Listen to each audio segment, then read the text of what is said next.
ma question. Ah. En fait, depuis mon baptême, je veux dire, je servais le Seigneur depuis. J'avais reçu le baptême avant, qui n'était pas selon le Seigneur. Et je servais déjà le Seigneur. J'ai pris du temps pour comprendre qu'il fallait passer par les eaux du baptême. Et une fois même passé dans les eaux du baptême, j'ai juste continué ma marche avec Dieu comme, je dirais comme avant, mais dans quel sens? Toujours dans la prière. Dans la prière et je continue toujours à parler à certaines sœurs puisque je travaille dans un domaine qui me donne de m'approcher plus des sœurs. Donc, je parle de Dieu tous les jours comme d'habitude et je suis toujours dans la prière en fait. C'est-à-dire, je suis, comment vous dire, j'ai comme un planning, je dirais comme un planning de prière. Donc, je continue toujours, je ne m'arrête pas. Quand ce n'est pas si, je sais c'est cela. Donc, je continue toujours le planning de prière. Mais ce que j'ai remarqué ces derniers temps, c'est que je lis beaucoup plus la Bible. Et j'ai pris aussi avec une sœur que j'accompagne du côté de la Suisse, que j'ai rencontrée cet été. Donc, je continue toujours. Mais ce qui a changé depuis, c'est le fait que je lis beaucoup plus ma Bible. C'est ce que je ne faisais pas beaucoup avant. Je pouvais écouter un verset, j'ouvre, je lis, mais maintenant, je lis vraiment. Avant de prier, je lis soit les psaumes et je lis aussi l'évangile. Mais avant, ce n'était pas vraiment le cas. Donc, c'est vraiment le grand changement qui s'est passé dans ma vie après le baptême.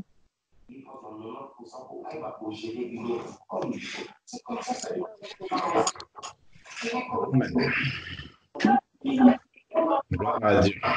Et qu'est-ce que tu veux dire par le fait que tu accompagnes une sœur? Tu l'accompagnes comment dans la prière? C'est quoi cet accompagnement en fait? En fait, l'accompagner dans quel sens? En fait, je l'ai rencontrée cet été. Elle me parlait de ses problèmes. En fait, elle ne me parlait pas, on ne se rencontrait pas pour parler forcément que de Dieu. Donc, elle me parlait des problèmes. Je lui disais, mais il y a une solution. La solution, c'est Jésus. Si tu t'abandonnes entièrement entre les mains du Seigneur, il sera la solution à tes problèmes. Et c'est depuis lors qu'on a commencé en fait, j'ai commencé à l'accompagner. Accompagner même, c'est trop dit. C'est-à-dire, nous prions souvent ensemble.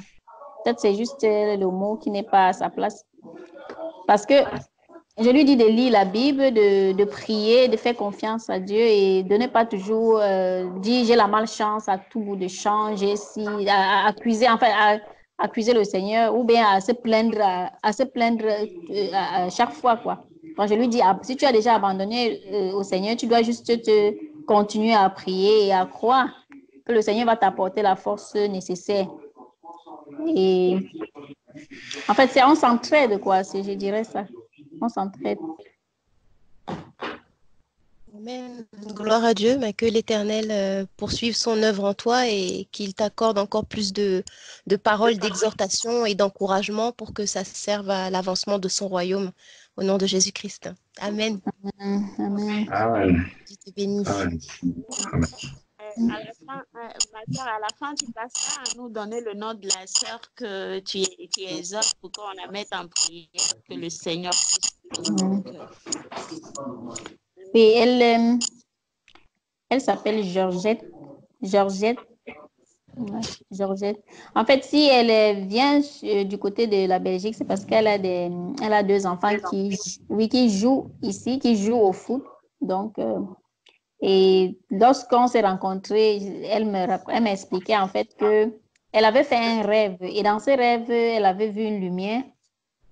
Et une lumière, oui. Et elle disait que, en fait, elle m'avait expliqué que dans cette lumière, c'est comme si quelqu'un lui disait qu'elle ne prie pas, qu'elle ne prie pas assez. Et elle me disait aussi qu'une fois, en regardant en fait, une fois elle est sortie, elle a rencontré un frère congolais qui lui a dit, qui a vu l'un de ses fils à la télé et qui lui a dit désormais, il faudrait mettre que là où tu es là, tu devrais désormais mettre tes genoux au sol. En fait, elle m'a expliqué un truc de ce genre. Donc, et puis, je lui ai dit, tu sais, tout ce que tu peux faire, c'est de te donner entièrement au Seigneur. Parce que si tu as vu certainement cette lumière, ce rêve dont tu me parles, ça veut dire que tu n'as pas la prière, tu n'as pas Dieu, tu n'as rien. Ça dit que tu es vide. Donc, c'est comme ça qu'on a commencé, en fait. Donc, c'est ainsi qu'on a commencé. Et puis, je lui ai parlé de ma vie de prière et elle a décidé de me suivre. En fait, quand je lui ai parlé de ma vie de prière, elle s'est mise à pleurer. Elle me disait que si elle avait connu Dieu auparavant, elle est sûre que beaucoup de choses auraient changé dans sa vie. Et elle voit même la mort de sa maman. Donc, en fait, c'était entre autres des choses qu'elle me disait. Donc, ce dont elle demande en fait maintenant, c'est que le Seigneur puisse lui donner la foi. Parce que parfois, elle a beaucoup de découragement. Donc, elle prie, mais elle ressent toujours le découragement en elle, en fait. D'accord.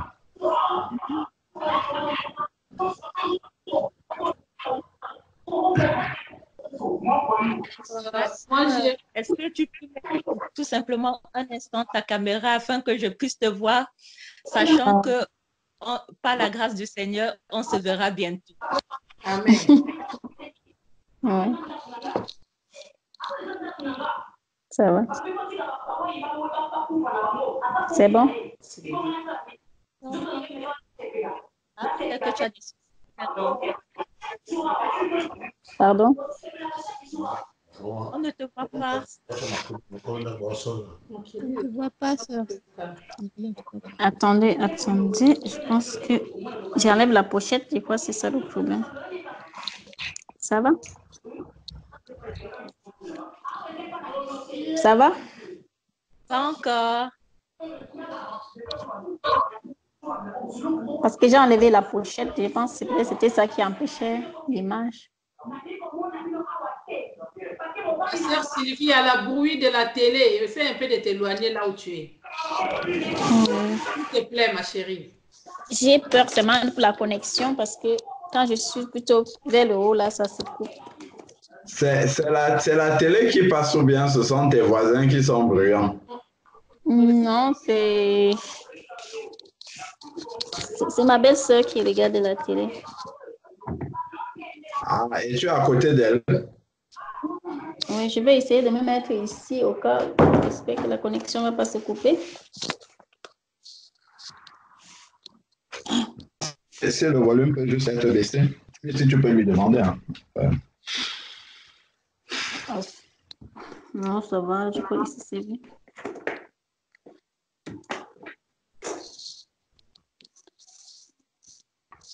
Je vais allumer.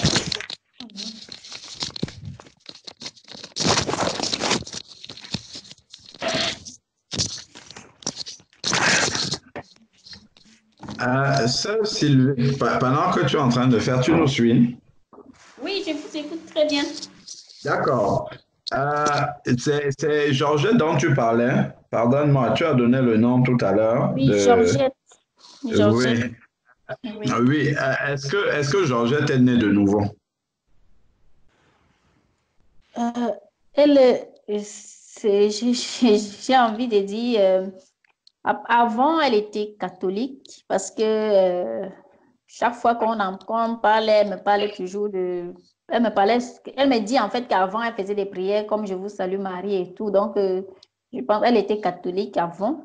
Bon, quand je dis elle était, parce que maintenant, elle me parle un peu comme si c'était un peu le passé. Puisqu'elle me dit, avant, la seule chose que je savais faire, c'était de dire Je vous salue Marie et c'était tout, quoi. Si elle a déjà reçu les eaux du baptême, même, je ne pense pas. C'est encore au tout début. Elle est encore juste au tout début, je pense. Je vais lui demander, mais je sais qu'elle est au tout début. D'accord. Effectivement,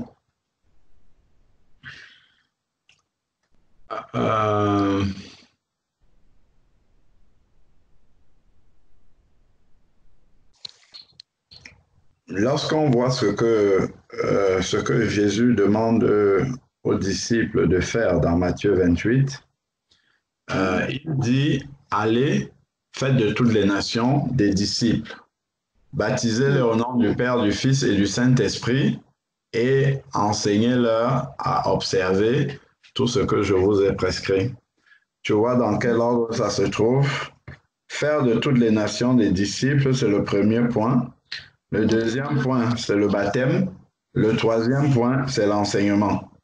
Donc, on retrouve cela encore dans Actes chapitre 2, verset 38, où Pierre va dire le jour de la Pentecôte à ceux qui étaient touchés par la parole de Dieu, 1. Repentez-vous, 2. Et que chacun de vous soit baptisé au nom du Seigneur Jésus-Christ, et puis 3. Lorsque vous aurez fait ça, vous recevrez le don du Saint-Esprit.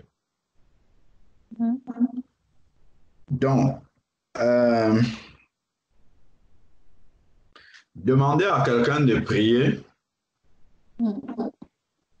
ça peut nous paraître, comment dire, la bonne chose à faire, mais si on prie quelqu'un qu'on ne connaît pas, c'est vrai que nous sommes des créatures de Dieu, on peut invoquer Dieu, elle peut prier le Seigneur, Dieu va l'écouter, même si elle n'a pas encore fait le chemin. Mais la voie que recommande la Bible, ce n'est pas que la personne puisse commencer à prier Dieu sans le connaître. C'est d'abord de rencontrer Dieu, ensuite de commencer la marche avec lui, et là maintenant elle pourra prier.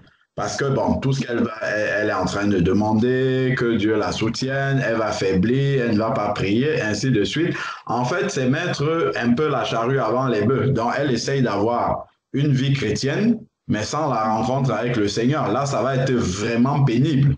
Parce que si la personne n'a pas le Saint-Esprit, mais essaye de vivre une vie en Christ, ça va être très compliqué pour la personne parce qu'elle va essayer de faire les choses par elle-même. Bon, elle ne le sait pas. Donc, c'est à nous qui le savons de pouvoir l'aider à suivre le cheminement normal, à commencer par le début. On a vu les étapes là, ensuite la suite, puis après.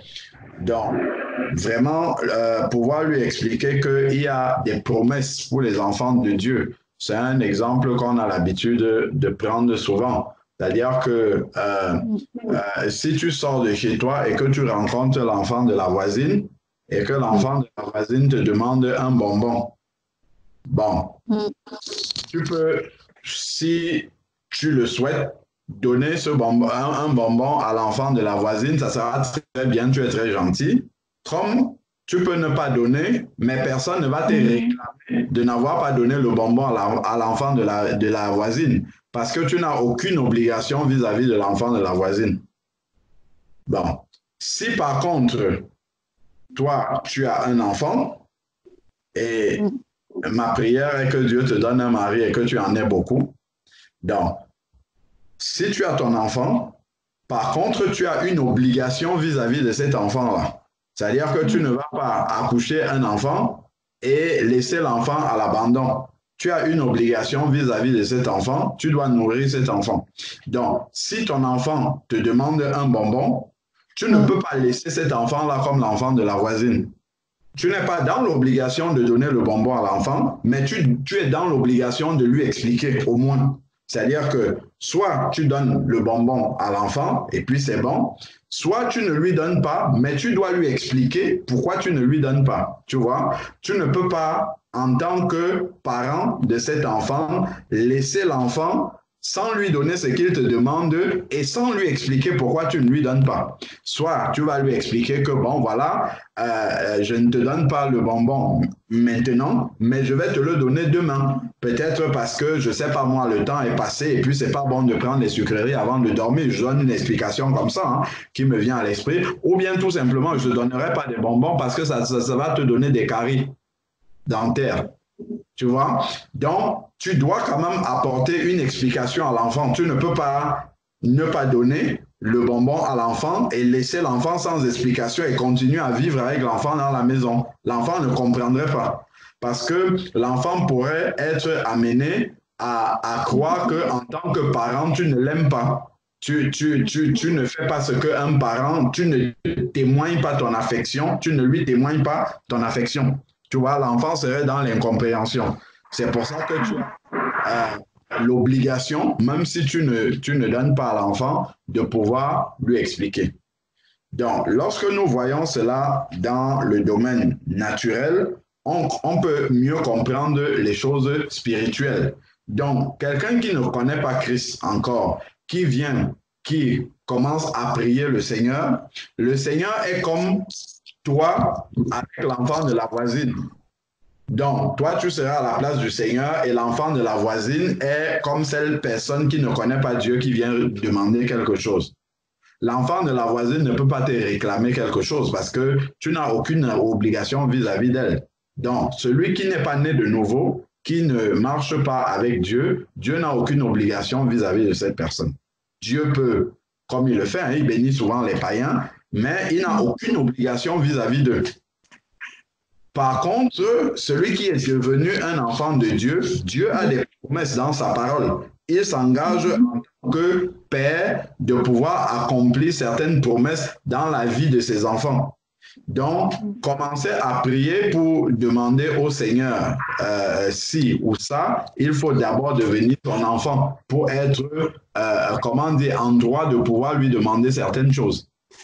Donc, nous devons savoir cela. Et le sachant, ça nous montre dans quel ordre nous devons amener les personnes. Si je dis simplement, je rencontre quelqu'un dans la rue qui me raconte ses problèmes, je lui dis lis la Bible ou bien prie, c'est un peu comme si j'envoyais quelqu'un qui ne sait pas nager, je le laisse au milieu de la mer et puis je dis nage, tu atteins le rivage là-bas. Ça va être très compliqué parce que la personne ne sait pas nager, elle n'a pas la technique qu'il faut, elle n'a pas l'équipement qu'il faut, et donc ça va être compliqué. Donc, le Seigneur dit, faites de toutes les nations des disciples. Pierre, lui, il a dit, repentez-vous. Donc, faire de quelqu'un un disciple, c'est lui annoncer qu'il est un pécheur et qu'il doit se repentir de ses péchés. Donc, le fait qu'il est pécheur, il est séparé de Dieu à cause de ses péchés, parce que Dieu est saint, mais lui, il est pécheur. Donc, il ne peut pas communier avec Dieu. Il ne peut pas avoir une communion avec Dieu parce que Dieu, lui, a une autre nature. Il a une nature de sainteté et cette personne-là, elle n'est pas sainte. Elle est pécheresse. Et c'est écrit dans la parole, vous étiez morts par vos offenses, vous étiez séparés. Et Ésaïe, chapitre 59, le dit également que c'est à cause de vos péchés que Dieu vous cache sa face. Vous ne pouvez pas voir la face de Dieu à cause de vos péchés. Donc, il faut régler d'abord la question du péché, d'où Pierre a parlé de la repentance. Donc, la personne doit d'abord se repentir complètement de ses péchés, recevoir Jésus-Christ dans son cœur comme Seigneur et Sauveur. C'est vraiment, la Bible dit dans Romains 10, verset 9, celui qui confesse Jésus-Christ de sa bouche et qui croit dans son cœur que Dieu l'a ressuscité d'entre les morts sera sauvé. Donc, nous avons une confession, un engagement verbal à pouvoir faire de tout son cœur après s'être repenti de ses péchés. Donc là, on accepte Jésus-Christ et ensuite, maintenant, Jésus-Christ comme Seigneur, c'est-à-dire qu'on s'engage à faire sa volonté, comme Sauveur, c'est-à-dire qu'il a pris notre place à la croix et ensuite, on va s'engager dans les eaux du baptême. Après le baptême, maintenant, Dieu nous assure par le verset 38 de Acte 2, et vous recevrez le don du Saint-Esprit. Lorsque Jésus est sorti des eaux du baptême, l'Esprit de Dieu est descendu sur lui sous la forme corporelle d'une colombe. Vous recevrez le don du Saint-Esprit. Le Saint-Esprit venant habiter à l'intérieur permet maintenant de marcher comme un enfant de Dieu. Là, elle a reçu l'équipement pour commencer à nager. Donc là, elle peut commencer à nager. Ensuite, Acte 2, 42 dit, il persévérait dans l'enseignement des apôtres. Première chose, dans la communion fraternelle, dans les prières et dans la fraction du pain. Donc, l'enfant nouvellement né doit persévérer là-dedans pour être équilibré. Savoir qu'il est un peu comme quand un enfant naît, il arrive dans la maison, il va commencer à apprendre les rudiments de la vie. Voilà, il va commencer à découvrir autour de lui et puis les parents sont à côté, la famille est là pour comment dire, conduit cet enfant-là dans la découverte de ce nouveau monde dans lequel il est arrivé. De la même manière, quand quelqu'un naît de nouveau, les enseignements des apôtres sont là pour aider justement cette personne qui est née de nouveau à savoir qui est-ce qu'elle est devenue, ce que Dieu a fait dans sa vie, ce que Dieu a promis pour elle et pouvoir justement aller donc prier pour demander au Seigneur ces choses-là qu'il a promis pour elle. Donc, c'est vraiment le cheminement sur lequel il faut pouvoir amener quelqu'un. Donc, maintenant, en tant que sœur, tu as commencé le travail, tu as partagé ton témoignage, tu l'as encouragé, c'est par là que ça commence souvent. Bon, maintenant, si tu as discerné que c'est quelqu'un qui cherche vraiment le Seigneur, ce qu'il faudrait faire, c'est de pouvoir lui dire que bon, là, maintenant, tu as besoin de rencontrer le Seigneur pour de vrai. Parce que si on rencontre deux personnes qui marchent ensemble, ça veut dire qu'elles se sont d'abord rencontrées quelque part et elles se sont entendues qu'elles vont faire le chemin ensemble. C'est la même chose avec le Seigneur. On ne peut pas commencer à marcher avec lui sans l'avoir rencontré quelque part. Donc, il doit avoir un point de rencontre avec le Seigneur, c'est celui de la nouvelle naissance. Et ensuite, maintenant, on peut commencer une vie de prière, on peut commencer justement à invoquer le nom du Seigneur et être en droit de pouvoir l'invoquer parce que nous invoquons le nom du Seigneur parce que nous l'avons accepté comme Seigneur et Sauveur. Mais quelqu'un qui invoque le nom du Seigneur et qui n'a pas fait la démarche que le Seigneur demande de faire, il est comme l'enfant de la voisine. Donc, on peut voir un exemple dans la parole de Dieu. Regardons un peu dans Matthieu chapitre 15. On a un exemple comme ça dans la parole du Seigneur. Matthieu chapitre 15.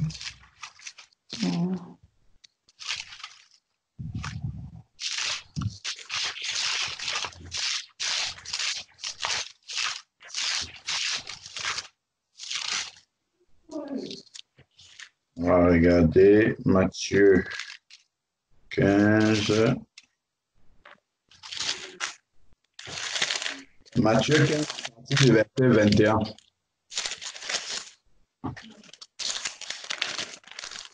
Matthieu 15, à partir du verset 21. On nous parle d'une femme cananéenne. Jésus partit de là et se retira dans le territoire de Tyr et de Sidon. Une femme cananéenne, dans d'autres versions, regardez, que 7, 24.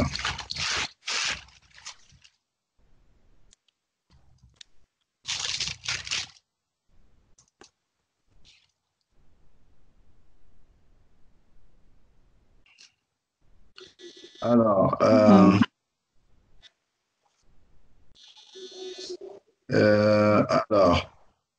donc, c'était une femme païenne, en fait. C'est pas une femme israélite ici. Donc, c'est une femme cananéenne. Les Cananéens, ce n'étaient pas des Israélites, donc ils n'étaient pas des personnes à l'image des personnes converties.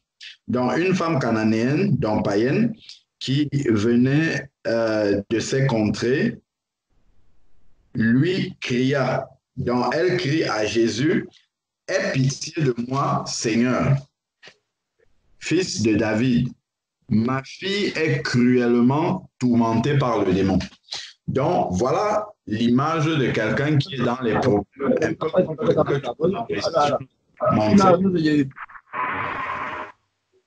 Donc, quelqu'un qui traverse les difficultés et qui va venir s'adresser à Dieu, ou bien que nous, on va dire, bon, le problème que tu es en train de traverser là, je sais que Dieu a la solution. Donc, on va lui dire, prie Dieu pour que Dieu résolve ton problème, mais on ne lui parle pas du salut. On dit à la personne, Dieu est celui qui résout les problèmes, va lui soumettre ton problème. Bon, donc la femme est venue ici, elle a soumis son problème au Seigneur, elle n'est pas convertie. Ma fille est cruellement tourmentée par le démon. Voilà le problème de la femme. Il ne lui répondit pas un mot. Est-ce qu'on voit? Jésus ne lui a rien dit.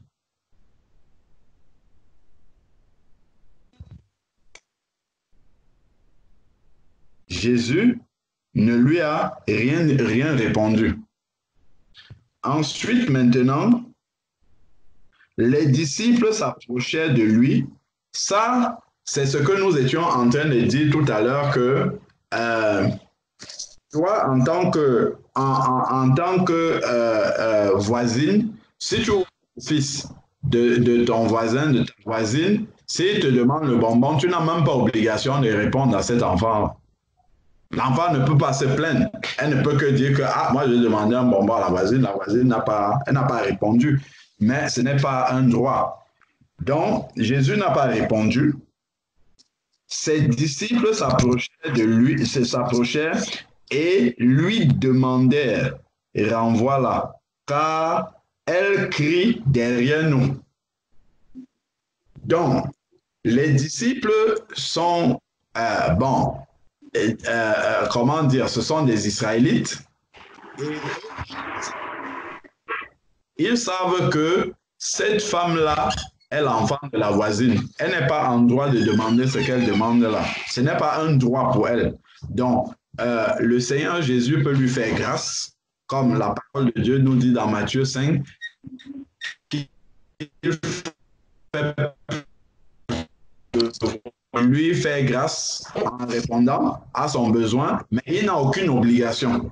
Donc, quand les disciples viennent dire « renvoie-la », c'est en fait, ils ne sont pas hors de sens de pouvoir dire ça. Parce que Jésus n'a pas d'obligation vis-à-vis d'une femme païenne. Il n'a aucune obligation. Il n'a pas pris d'engagement. Il n'y a pas de promesse pour les païens dans la parole de Dieu. Bon. Cependant, Jésus est un Dieu de grâce. Donc, il va poursuivre. Il va dire autre chose maintenant. Donc, ils vont demander à Jésus de la renvoyer, car elle crie derrière nous. Il répondit. Là, maintenant, Jésus va parler. Il va maintenant parler, mais il va orienter les choses dans un sens. Regardons ce que Jésus va dire. Il répondit, je n'ai été envoyé qu'aux brebis perdues de la maison d'Israël. En gros, toi, tu ne fais pas partie de ceux pour qui je dois apporter une réponse là. C'est ce que les disciples, eux aussi, ils avaient compris. C'est un peu comme si le Seigneur dit, moi, je suis là pour les enfants de Dieu, pour ceux qui sont nés de nouveau. Peut-être pour ceux qui sont sortis du chemin, dans ce cas-ci, pour pouvoir les ramener, mais c'est pour eux que je suis là. Je ne suis pas là pour les païens. En gros, c'est ça qu'il est en train de lui dire. C'est qui est vrai. Bon, poursuivons maintenant. Mais elle se prosternait devant lui en disant, Seigneur, viens à mon secours. Donc, on voit comment, sans que Jésus ne commence à lui prêcher la parole, elle va entrer dans une attitude de conversion, en fait, ici. Elle va commencer à manifester l'attitude d'un enfant de Dieu. Elle entre dans la conversion. Donc, se prosterner devant le Seigneur et l'appeler Seigneur. Parce que tout à l'heure, j'étais en train de dire que la parole de Dieu dit que si tu confesses Jésus-Christ comme Seigneur et que tu crois dans ton cœur que Dieu l'a ressuscité d'entre les morts, tu seras sauvé. Je crois, c'est dans Romains chapitre 10, verset 9. Romains chapitre 10, verset 9. Si tu confesses de ta bouche le Seigneur Jésus, et si tu crois dans ton cœur que Dieu l'a ressuscité d'entre les morts, tu seras sauvé. Donc, voici cette femme qui dit Seigneur, dont elle confesse déjà de sa bouche le Seigneur Jésus-Christ. Donc, elle est dans un processus de conversion déjà là, ici. Même les disciples n'ont pas réalisé ce qui était en train de se passer, mais la femme était en train de se convertir. Et le Seigneur ne lui a pas répondu pour l'amener sur le terrain de la conversion. Il peut y avoir des évangélisations où on ne parle même pas, comme Jésus-Christ là. Donc, elle va révéler maintenant l'état de ce qui est dedans. Et on va voir qu'à l'intérieur d'elle, il y a la conversion. Elle est cananéenne, c'est païenne, mais dans son cœur, il y a la conversion. Donc, elle appelle Seigneur. Donc, elle confesse de sa bouche, viens à mon secours. Donc, elle croit que le Seigneur peut venir à son secours. Donc, elle appelle déjà Seigneur. Donc, il répondit, il n'est pas bien de prendre le pain des enfants, donc de ceux qui sont les enfants de Dieu, ceux qui sont nés de nouveau. Jésus peut répondre ça à un païen qui le prie. Il est en droit de répondre à un païen que ce que tu me demandes là, ça c'est pour les enfants de Dieu. Il faut d'abord que tu deviennes enfant de Dieu pour avoir droit à ça. C'est ce qu'il dit ici. Il n'est pas permis de prendre le pain des enfants et de le jeter aux petits chiens, dans ceux qui sont en dehors de la bergerie du Seigneur. Ce n'est pas normal de prendre les promesses des enfants de Dieu pour pouvoir mettre ça à la disposition d'un païen. C'est ce que Jésus est en train de dire ici. Tout ceci est vrai. Maintenant, la femme va vraiment révéler, en fait, elle va continuer à montrer qu'elle est convertie, qu'elle s'est convertie. Elle va encore dire, oui, Seigneur. Donc, elle confesse encore le nom de Jésus. Or, Jésus sonde les cœurs et les reins. Donc, quelqu'un peut venir, même un païen peut venir dire, Seigneur, c'est pas parce qu'il dit Seigneur qu'il est véritablement un enfant de Dieu. Le Seigneur dit dans Matthieu chapitre 7, verset 21, ce ne sont pas tous ceux qui disent Seigneur, Seigneur, qui entreront dans le royaume des cieux, mais celui-là seul qui fait la volonté de mon Père. Donc, ce n'est pas le fait simplement de dire de sa bouche Seigneur. Il faut que le Seigneur qui est en train de sortir, que Dieu voit dans l'intérieur de toi que c'est la vérité, ce que tu es en train de dire. Comme il dit dans Luc chapitre 6, verset 46, « Pourquoi m'appelez-vous Seigneur, Seigneur, et ne faites-vous pas ce que je vous dis ?» Donc, elle dit, « Oui, Seigneur, dit-elle. Pourtant, les petits chiens, ceux qui sont dehors, mangent les miettes qui tombent de la table de leur maître. » Les miettes qui tombent de la table de leur maître. Cela suppose, dans le langage de cette femme-là, qu'elle considère Jésus-Christ comme étant son maître. Donc, elle est vraiment en train de le confesser comme le Seigneur de sa vie, comme son maître. Donc, elle a déjà pris l'engagement de soumettre sa volonté à celle de Jésus. C'est ça, avoir un maître. Avoir un maître, c'est un guide, un conducteur, celui à qui on soumet sa volonté. Donc là, cette femme-ci, elle est en train de révéler ici là qu'elle fait partie déjà des enfants de Dieu. Maintenant, qu'est-ce qui va se passer? Alors Jésus dit, « Ô femme, ta foi est grande. » Les païens n'ont pas la foi. Quand il dit « ta foi est grande », Dieu qui sonde les cœurs et les reins, Jésus a sondé son cœur et il sait que le Seigneur, là, c'est le Seigneur d'un enfant de Dieu. C'est le Seigneur qui sort des entrailles de quelqu'un qui a décidé de se conformer à la volonté de Dieu, qui a décidé de se soumettre à la volonté de Dieu. Voilà pourquoi Jésus vient valider maintenant publiquement sa foi. Et dit, ça, c'est une foi authentique. Ça, c'est un enfant de Dieu. Ce n'est pas parce qu'elle n'est pas israélite dans la chair qu'elle n'est pas un enfant de Dieu. Il commençait à faire tomber dans la tête de ses disciples que seuls les Israélites vont être sauvés. Il est venu aussi pour les païens. Il était déjà en train d'ouvrir l'esprit des disciples. Et ils vont voir ça plus tard. Lorsque Jésus va venir parler à Pierre dans Actes chapitre 10 et il va l'envoyer chez Corneille qui était païen. Ici déjà, il commence à leur montrer cela. Mais Jésus va petit à petit. Jésus ne bouscule pas les habitudes, il ne brutalise pas. Il va tout doucement pour permettre, parce que ça devait être scandaleux pour les disciples qui étaient tous juifs de croire que Jésus est venu aussi pour les non-juifs, alors que c'était interdit aux juifs d'entrer chez les païens.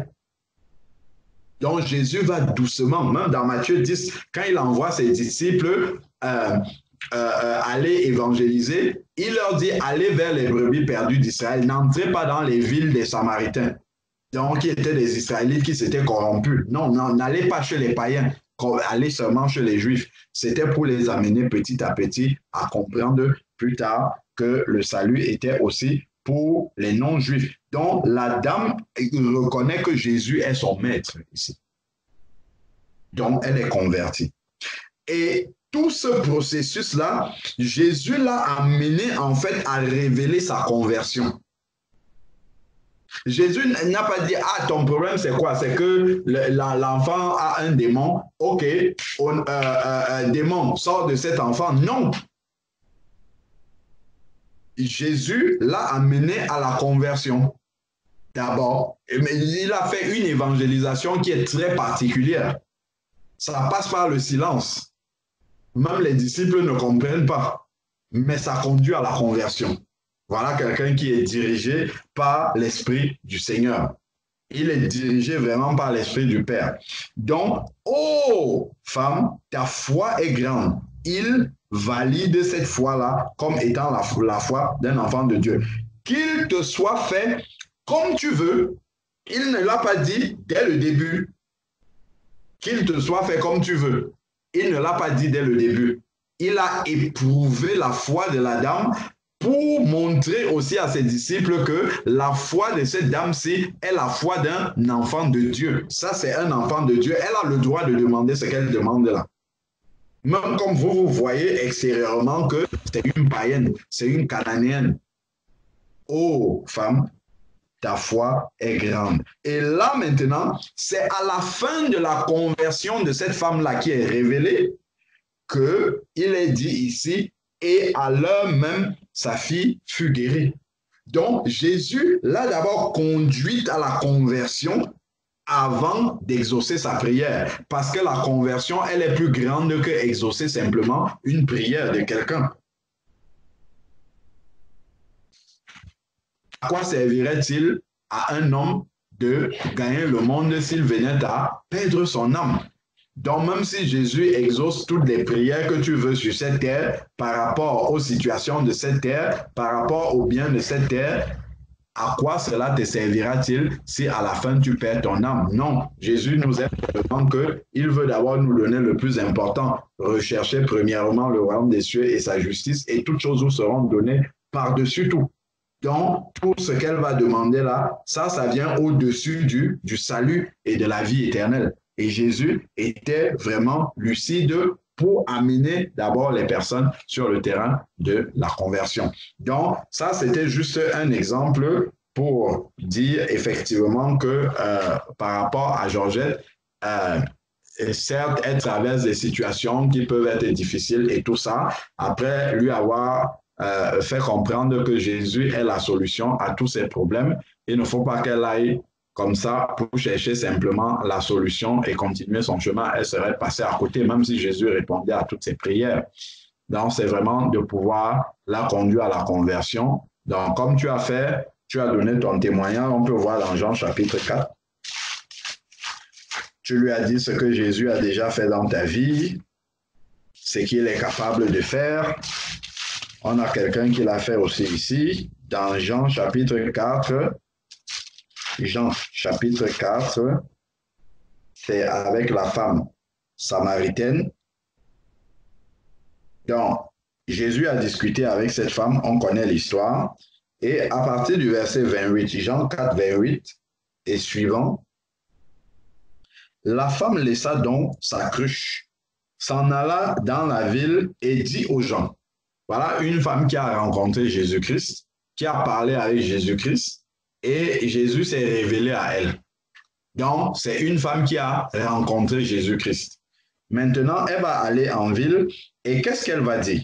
Elle va parler, elle dit aux gens, venez voir un homme qui m'a dit tout ce que j'ai fait, ne serait-ce pas le Christ? Donc, en fait, il m'a dit tout ce que j'ai fait. Elle donne le témoignage de sa rencontre avec Dieu. Elle le partage avec d'autres personnes.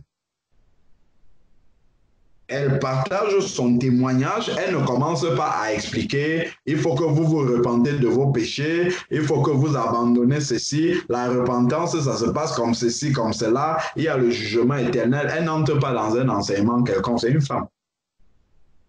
Et elle nous montre comment la femme évangélise. Elle partage son témoignage personnel ici. Et ensuite, maintenant, venez voir un homme qui m'a dit tout ce que j'ai fait, est-ce que ça ne serait pas le Christ? Voilà ce que Christ a fait pour elle. Elle dit ce que Christ a fait dans sa vie. Elle le partage avec d'autres personnes. Et elle invite les personnes à aller à Christ. Ensuite, maintenant, il sortit de la ville et vint à lui. Donc, voilà le rôle de la sœur ici. La sœur partage son témoignage et elle invite les gens à aller à Christ parce que Christ donne la vie. Et ces gens-là vont aller à Christ maintenant. Pendant ce temps, on va sauter la partie où les disciples parlent avec Jésus. On va revenir dans ce qui se passe après. Verset 39 maintenant. C'est la suite. Parce que là, on se focalise sur l'évangélisation de cette femme-là. Verset 39 maintenant. Plusieurs Samaritains de cette ville crurent en Jésus, regardons ce qui se passe, à cause de la parole de la femme qui faisait comment? Rendait ce témoignage. Voilà une sœur, elle évangélise sans aligner les versets bibliques du tout. Elle évangélise sans enseigner du tout. Elle évangélise en s'appuyant sur ce que Jésus a fait sur elle. Dans sa vie, elle évangélise en partageant ce qu'elle vit avec Jésus-Christ. Donc, ils se sont convertis sur la base de son témoignage, pas de son enseignement. Regardons bien. On peut gagner des milliers d'âmes à Christ juste avec le témoignage. Quand une sœur va demander comment je fais pour amener les âmes à Christ, voici un exemple excellent. La Bible dit plusieurs Samaritains de la ville. Plusieurs. Ce n'est pas quelques-uns seulement. Elle a amené beaucoup de personnes à la conversion avec son témoignage. Si Christ a fait suffisamment dans notre vie, c'est suffisant. On n'a pas besoin d'aller au-delà. Donc, ce que j'expliquais par rapport à la conversion, Sœur Sylvie, ce n'est pas à toi de faire ça. C'est pour ça que j'explique d'abord, avant de te dire, de te proposer ce que tu pourrais faire pour la suite, pour que cette sœur, oui, ça c'est prophétiquement, elle deviendra Sœur Georgette, mais pour que Georgette puisse rencontrer le Seigneur, parce que c'est la chose la plus importante.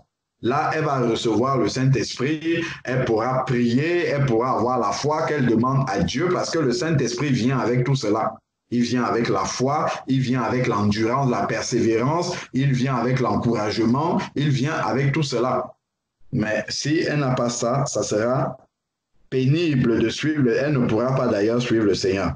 Donc, plusieurs ont cru en Jésus avec le témoignage que rendait cette femme. Et quel témoignage elle rendait?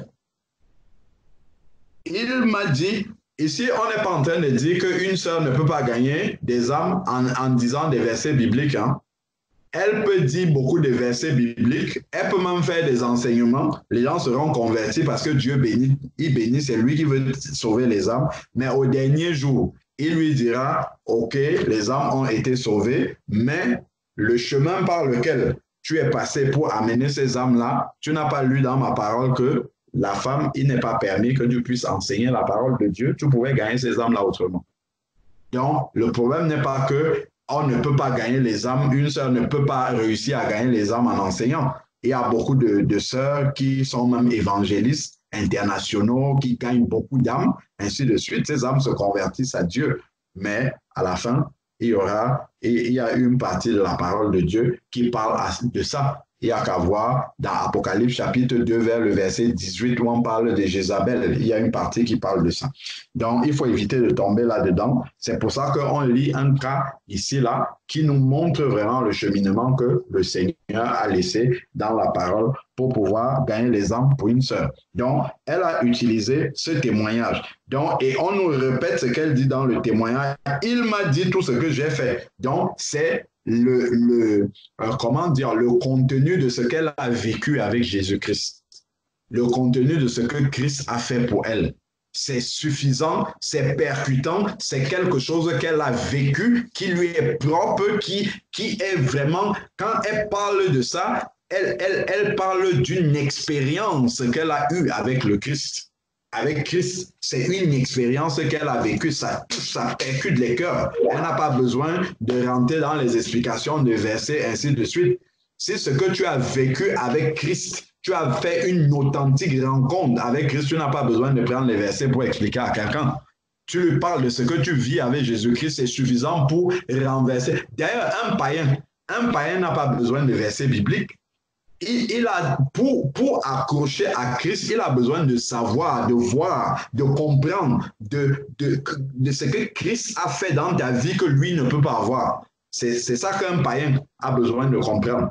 Ce ne sont pas les explications de versets bibliques. Ça viendra après. Parce que pour que son cœur soit touché, pour qu'il ait le cœur vivement touché, c'est ça d'abord, le témoignage là.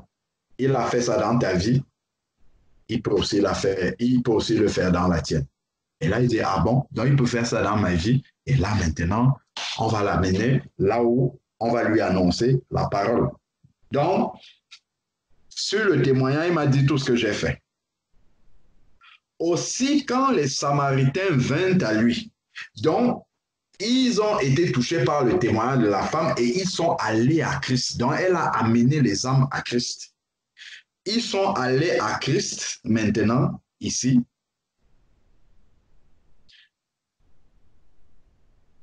Ils le priaient de rester auprès d'eux. Donc, ils ont désiré maintenant que Christ reste avec eux. Voilà quelqu'un qui s'est converti et qui veut marcher maintenant avec Christ. Christ reste. Ce n'est pas pour un temps que nous t'avons rencontré. Nous voulons que tu restes avec nous. Ensuite, maintenant, il resta là 2 jours. Il fut encore beaucoup plus nombreux à croire à cause de sa parole. Donc, ils sont venus maintenant à Christ et Christ est entré dans la profondeur pour leur expliquer maintenant la parole. Donc, une sœur, tu vas partager ton témoignage et quand le cœur de la personne est touché, tu vas appeler un frère que tu connais et tu vas dire, frère Thierry, voilà, je parle avec Georgette depuis un certain temps, je lui ai partagé mon témoignage, elle est touchée. Elle voit ce que Dieu a fait dans ma vie. Elle veut rencontrer Jésus-Christ. Est-ce que tu peux lui parler de la conversion? Le frère Thierry va ouvrir la Bible maintenant et il va commencer à expliquer. Et là, maintenant, ils ont été encore plus nombreux à croire à cause de la parole de Christ. Christ qui est un frère maintenant. Lui, voilà le travail du frère amené dans la profondeur des Écritures pour dire ce que Sylvie te disait qu'elle a vécu là, voici le Seigneur a promis ça dans sa parole. C'est parce qu'avant ça, elle a dû renoncer à sa vie ancienne. Elle s'est détachée parce que Dieu est saint et elle s'est approchée de Christ dans la sanctification, dans la sainteté et Christ a fait ça dans sa vie. Donc le frère, lui, va entrer maintenant en profondeur pour faire d'elle un disciple, l'amener à la repentance. Et ensuite, si elle se repent et qu'elle décide de suivre Christ, le frère va pouvoir la baptiser et puis commencer à lui enseigner la parole de Dieu. Donc, voilà. Et donc, verset 41, il fut encore beaucoup plus nombreux à croire à cause de sa parole et il disait à la femme, ces personnes-là, ce n'est plus à cause de tes dires que nous croyons, car nous l'avons entendu nous-mêmes. Donc, quelqu'un même qui croit à partir de ton témoignage, après, il va avoir sa rencontre personnelle maintenant avec le Seigneur. Ils sont en train de dire que notre foi n'est plus basée sur ce que tu nous as dit, ce que tu nous as dit nous a attirés à Christ, mais maintenant, nous avons expérimenté Christ personnellement. Nous croyons parce que nous avons entendu nous-mêmes maintenant. Mais elle a fait son rôle de les amener à Christ. Donc, nous croyons car nous l'avons entendu nous-mêmes, l'expérience personnelle de la rencontre avec Christ, et nous savons que c'est vraiment le sauveur du monde. Voilà, nous savons vraiment que c'est le sauveur du monde. Ils l'ont accepté comme leur Seigneur et leur sauveur. Donc voici deux exemples qui nous montrent la démarche dans une telle situation comme celle que tu avais, Georgette, c'est de lui annoncer le salut. Rechercher premièrement le royaume des cieux, voilà, en partageant son témoignage et en lui faisant comprendre qu'il faut devenir enfant de Dieu. Et ensuite, maintenant, un frère va prendre le relais, notamment frère Thierry, puisque vous êtes en Belgique là-bas, ensemble serait le frère qui est le mieux indiqué pour faire ce travail-là. Frère Thierry, le travail a commencé.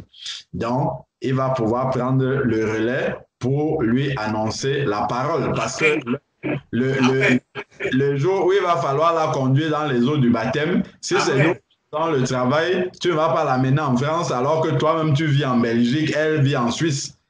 Le plus simple serait qu'elle vienne te trouver, comme elle vient souvent en Belgique. Quand elle va venir, vous allez voir Thierry qui est à côté. Comme il aura commencé le travail, il va finir aussi et la conduire dans les eaux du baptême. Donc, voilà un peu comment la parole de Dieu nous montre comment on doit pouvoir gérer une telle situation pour que vraiment le nom du Seigneur soit glorifié et que les âmes puissent être sauvées. Amen. Amen. Gloire à Dieu. Amen, amen, amen. Je bénis le Seigneur. Amen, amen. Seigneur soit loué. Amen. Donc maintenant, ce que je vous propose, c'est que l'Église de la Belgique, comme Sylvie a soumis ce sujet-là, c'est pour nous tous, mais encore plus l'Église de la Belgique, puisque c'est là-bas que le Seigneur a commencé à conduire les choses dans la vie de Georgette, que vous preniez le temps avec la sœur Sylvie pour prier pour ce sujet. Par exemple, les sœurs, c'est le concours que vous pouvez apporter à sœur Sylvie, c'est de prier. On sait que la conversion d'une âme est un combat spirituel. Hein? Le Seigneur nous dit dans Colossiens chapitre 1, verset 13, qu'il nous a délivrés de la puissance des ténèbres et nous a transportés dans le royaume du Fils de son amour. Donc, pour qu'il nous délivre de la puissance des ténèbres, on peut voir aussi dans Exode chapitre 14, Pharaon ne laisse pas partir les Égyptiens, les Israélites comme ça. Il va lutter aussi pour que Georgette ne change pas, que Georgette revienne même encore commencer à prier Marie, à prier avec les chapelets et tout ça. C'est ce que Pharaon, lui, va commencer à faire, c'est-à-dire Satan, pour qu'elle ne parte pas. Ou bien qu'elle commence à dire, ah non, moi, je connais déjà Dieu, ceci. Et pour ça, pour justement, et ça, c'est pour cette raison-là que la prière est nécessaire. Les sœurs en Belgique, là-bas, doivent accompagner. Bon, d'autres sœurs peuvent se joindre aussi, hein, et même nous, les frères, tout le monde. Mais c'est vraiment ça serait bien que vous conduisez ça en Belgique jusqu'au baptême de Georgette là-bas. Donc, les sœurs, il y a vraiment un combat spirituel parce que quand quelqu'un commence à s'approcher de Christ comme ça, regardons, lorsque les Israélites sont sortis de l'Égypte, c'est là où les Égyptiens disent « Qu'est-ce que nous avons fait comme ça en les laissant partir ? Nous n'aurons plus leur service. » Et c'est là où Pharaon a attelé 600 chars. Il a pris tous les chars d'Égypte avec tous les cavaliers d'Égypte pour aller ramener les Israélites en Égypte. C'est de cette manière-là aussi que lorsque quelqu'un veut se convertir, Satan se déchaîne pour ramener la personne. D'où, et c'est la prière maintenant qui va faire un obstacle entre Satan et puis la personne qui veut se convertir. On voit que c'est la colonne de feu et la colonne de nuée qui s'était mise entre le camp des Égyptiens et le camp des Israélites. Donc cette personne qui veut se convertir, elle-même, elle n'est même pas consciente spirituellement de ce qui s'est passé, de ce qui est en train de se passer, mais ceux qui sont convertis, c'est eux qui doivent former un mur de protection, une haie de protection par la prière pour que Satan, il vienne buter. Il vienne buter justement sur la colonne de feu, la colonne de nuée, la colonne de feu de nos prières, pour que Satan ne ramène pas cette âme-là vers le catholicisme, vers l'incrédulité, vers, je ne sais pas moi, vers ses problèmes seulement, et qu'elle ne voit pas plus loin que ses problèmes. Parce que le plus important, c'est vraiment la conversion. Et pour ça, il faut la prière. Donc, les sœurs là-bas en Belgique doivent pouvoir accompagner la sœur Sylvie par les prières pour Georgette jusqu'à ce qu'elle puisse se convertir. Prier parce qu'il y a un combat. Satan, lui, va se déchaîner pour empêcher que ce travail-là puisse se faire. Elle peut même s'arrêter et dire que moi, je n'ai même plus rien à faire en Belgique là-bas. Moi, je vais rester ensuite, je ne viens plus. Tout ça, ça ne peut qu'être l'ennemi qui va la conduire de cette façon-là. Parce que l'ennemi sent que si elle continue à aller en Belgique là-bas, elle va finir dans le royaume de Dieu.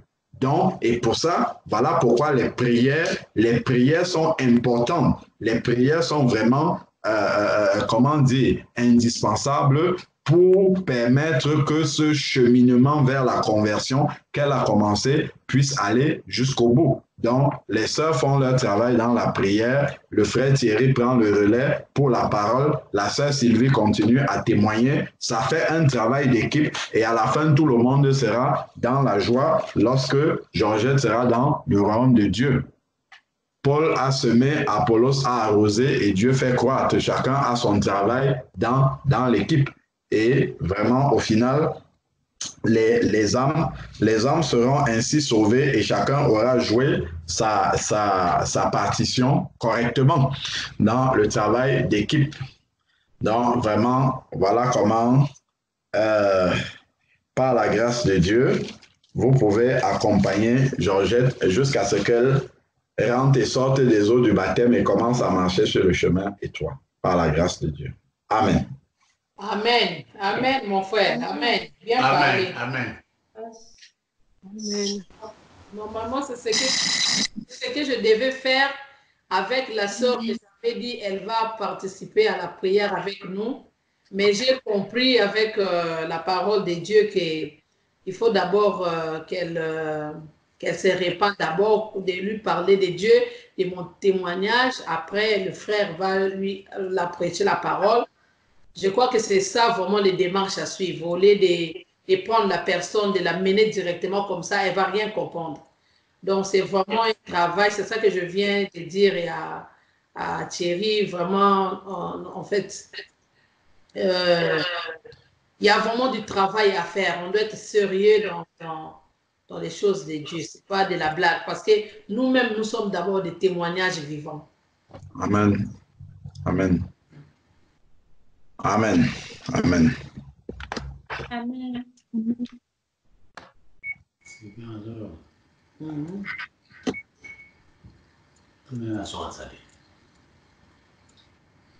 Amen. Alors, je crois que le cas que la sœur Sylvie a présenté nous aide vraiment à comprendre comment est-ce que le Seigneur le Seigneur veut que nous puissions lui être utiles. Parfois, on peut croire que une âme que Dieu a mis devant nous, nous sommes, comment dire, la personne qui devrait être utilisée par Dieu du début jusqu'à la fin, jusqu'à ce que la personne soit convertie. Mais parfois, non. La personne peut simplement, nous pouvons simplement lui apporter le témoignage. Dieu utilise ça pour déclencher quelque chose dans le cœur de la personne. Ensuite, une autre personne prend le relais dans le registre que Dieu lui permet et puis amener cette personne-là jusqu'à la conversion. Amen, amen. Amen, amen. Amen.